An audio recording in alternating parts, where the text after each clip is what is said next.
জীবনের কোনো ক্ষেত্রে হতাশ হওয়ার কোনো সুযোগ নাই। আজকে পারিবারিক ভাঙন বলেন, ব্যক্তি পর্যায়ের আত্মিক ধ্বংসই বলেন, সমাজের বিপর্যয় বলেন, যাই বলেন, পিছনে একটা বড় কারণ আছে। সেটা হলো আল্লাহ থেকে দূরে থাকা মানুষ, আল্লাহ থেকে হতাশ হয়ে যাওয়া। আর এই কাজটা শয়তান করিয়েছে মানুষকে আল্লাহ থেকে দূরে সরানোর জন্য।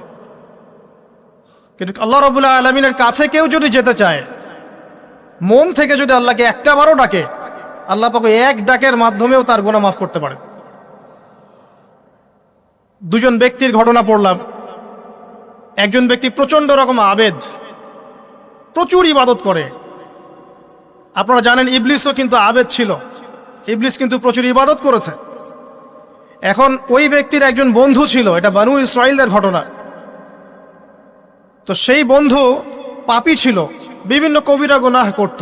আর এই আবেদ ব্যক্তি বারবার তাকে নসিহত করত, গুনাহ ছেড়ে দাও, তুমি পাপ করছো, গুনাহ ছেড়ে দাও। তখন সেই ব্যক্তি যে পাপ করছে সে বলতো যে আল্লাহ কি তোমাকে আমার রক্ষক বানিয়েছেন? আল্লাহ কি তোমাকে আমার উপর দারোগা বানিয়েছেন? আমাকে আল্লাহর হাতে ছেড়ে দাও, আমাকে নসিহত করতে শোনা।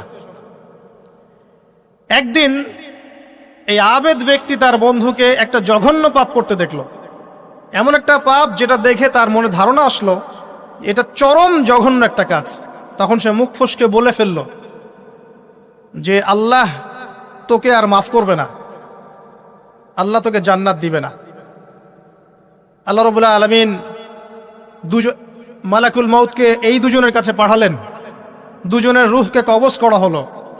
এবার আল্লাহ পাক তার সামনে তাদেরকে উপস্থাপন করে বললেন যে তোমাকে আমার রহমত সম্পর্কে কে গ্যারান্টি দিয়েছে যে আমি কাউকে রহমত করব কি করব না? যাও, আমি তোমাকে জাহান্নামে পাঠালাম, ওই ব্যক্তি যে আমার রহমত প্রত্যাশা করেছে আমি তাকে জান্নাত দিয়ে দিলাম। দেখুন, এই হাদিসটা শুনলে মনে হয় বাহ্যিক হয়তোবা মুখের একটা কথার কারণেই সে জাহান্নামে চলে গেল। আসলে বিষয়টা এমন নয়। বিষয়টা আমি আপনাকে বোঝাচ্ছি। বিষয়টা হচ্ছে ইবলিসের মতো। ইবলিস কিন্তু শুধু মন থেকেই বলেনি যে খলাকতানি মিন নার ওয়া খলাকতাহু মিন তিন, আমি কেন তাকে সেজদা করব আদমকে? আদম তো মাটির তৈরি আর আমি তো আগুনের তৈরি। এটা ইবলিসের শুধু মৌখিক স্টেটমেন্ট ছিল না, কারণ কি ছিল? আবা ওয়াস্তাকবার, সে উদ্ধত হয়েছিল, অহংকার প্রদর্শন করেছিল। ভিতর থেকে ইন্টারনালি সে অহংকারী ছিল, সে আন্ডার এস্টিমেট করে কথাটা বলেছে, শুধু মৌখিকভাবে বলে নাই। কিন্তু ঠিক এই ব্যক্তির ঘটনা এমনই, সে মন থেকে অহংকারী হয়ে উঠেছিল, যদিও বা সে আবেদ ছিল। এখানে আমরা যারা প্র্যাকটিসিং মুসলিম হওয়ার চেষ্টা করছি, আমাদের জন্য এখানে নিদর্শন আছে। পাঁচ ওয়াক্ত নামাজ পড়েই ভেবে বসবেন না যে অনেক কিছু করে ফেলছে, এক চিল্লা দিয়ে মনে করে ফেলবেন না যে দিনের জন্য অনেক কিছু করে ফেলছে। একটা হজ করেছেন, ওমরা করেছেন, সিয়াম রেখেছেন, দিনের জন্য দান সদকা করেছেন, একটা মাদ্রাসা মসজিদ করেছেন, ভেবে বসবেন না আপনি সব অনেক কিছু করে ফেলেছেন এবং অন্যরা সব ককরোচ তেলাপোকা, ওরা জাহান্নামে যাবে, এমনটা মনে করবেন। জানি না আমরা যে কার আমলের কতটুকু আল্লাহর কাছে কবুল হচ্ছে। তো এখানে এই ব্যক্তির সমস্যা ছিল এই, সে নিজের আমলটাকে অনেক ভারী মনে করছিল এবং সে স্টেটমেন্ট দিয়ে ফেললো যে তোকে আল্লাহ পাক মাফ করবে না। এই একটা কথা মন থেকে বলার কারণে তার ইহকাল পরকাল দুটা বরবাদ হয়ে গেল, সে জাহান্নামে চলে গেল। ঠিক আরেক ব্যক্তির ঘটনা আছে এমন, এগুলো সবগুলো রেফারেন্স আছে। এক ব্যক্তি প্রচুর ইবাদত করত, আল্লাহ পাক তার ইবাদত করার জন্যে পাহাড়ের চূড়ায় একটা সুন্দর ব্যবস্থাও করে দিয়েছিলেন। সেখানে ডালিম গাছ হতো, ঝর্ণা আসতো, খাবারের কোনো অভাব নাই। হাদিস এসেছে 500 বছর সে ইবাদত করেছে। কত বছর? কিয়ামতের মাঠে এই ব্যক্তির অবস্থা এমন হবে, তাকে জান্নাতে প্রবেশ করানোর জন্য নিয়ে যেতে বলা হবে যাও আমার রহমতে জান্নাতে চলে যাও। আল্লাহ পাক তাকে এই কথাটা বলবেন, কিন্তু এই ব্যক্তি বলবে আমার আমলের কারণে আল্লাহ পাক বলবেন আমার রহমতে জান্নাতে চলে যাও। ব্যক্তি বলবে আমার আমলের কারণে। আল্লাহ রাব্বুল আলামিন তখন তাকে দেওয়া সমস্ত নেয়ামতগুলোকে এক পাল্লায় করবেন আর তার সমস্ত আমলকে আরেক পাল্লায় করবেন। তারপর দেখা যাবে আল্লাহর সমস্ত নেয়ামত তার একটা চোখের সমান হয় নাই। কথা কি বুঝতে পারছেন? একটা চোখের যে নেয়ামত আল্লাহ পাকের, সমস্ত আমল ও 500 বছরের ইবাদত এতটুকু হয়নি।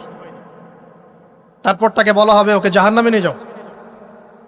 এবার জাহান্নামে যাওয়ার সময় সে বলবে, আল্লাহ তোমার রহমতে আমাকে মাফ করে দাও। তখন আল্লাহ পাক তাকে আবার ডেকে নিয়ে আসবে, বলবেন যে তোমাকে যে আমি ইবাদত করার জায়গা করে দিয়েছিলাম, এটা কি তুমি নিজে করেছো না আমি করেছি? সে বলবে আপনি করেছেন। তোমাকে যে আমি সৃষ্টি করেছিলাম, তখন কি তুমি কোন আমল করেছিলে? বলবে না। তাহলে তোমাকে যে সৃষ্টি করেছি আমি, এটা কি তোমার আমলের কারণে? না। তোমাকে সারা দুনিয়াতে এত নিয়ামত দিয়েছি, এটা কি তোমার আমলের কারণে? সে বলবে না। তখন তাকে জান্নাতে প্রবেশ করানো হবে। কিয়ামতের মাঠে এমন অনেক ঘটনা ঘটবে যেটা আমাদের চিন্তার বাইরে। আরেকজন ব্যক্তিকে ডেকে আনা হবে, যে ব্যক্তি একটা দুটা নয় বরং 100টা খুন করেছে। সে 99 জন মানুষকে হত্যা করার পর ফতোয়া খুঁজে বেড়াচ্ছিল যে আমার তওবা কবুল হবে কিনা। একজন আবেদের কাছে গিয়েছে। আবেদ আর আলেম কিন্তু এক জিনিস না। আবেদ মানে যে প্রচুর ইবাদত করে, তার জ্ঞান কম, সে শুধু জানে কিভাবে ইবাদত করতে হয়। আলেম হচ্ছে সে যে শরীয়তের গভীর জ্ঞান জানে, আবার ইবাদতও করে। আবার যারা জ্ঞান আছে আমল নাই, সেও কিন্তু প্রকৃত আলেম না। প্রচুর জ্ঞান আছে কিন্তু জ্ঞান অনুযায়ী আমল করে না, সেও কিন্তু প্রকৃত আলেম নন। এবার আসেন, তো এই আবেদের কাছে গিয়ে সে বলছে আমার কি ক্ষমা হবে? আমি 99টা খুন করেছি। সে বলল তোমার আবার ক্ষমা? তোমার ক্ষমা নাই। তখন এই ব্যক্তি এই আবেদকে হত্যা করে 100টা খুন পূর্ণ করলো, ওকেও সে মেরে ফেলছে। আমার ক্ষমাই হবে না তো তোর বেঁচে থাকার কি দরকার, তুইও মর। কি বুঝতে পারলেন? বর্তমান বিশ্বের উগ্র মাথার পলিটিশিয়ানদের মতো অবস্থা। আমার দেশের সমস্যা, তোর দেশ পারমাণবিক বোমের উড়াই দিব, মানে এরকম একটা অবস্থা।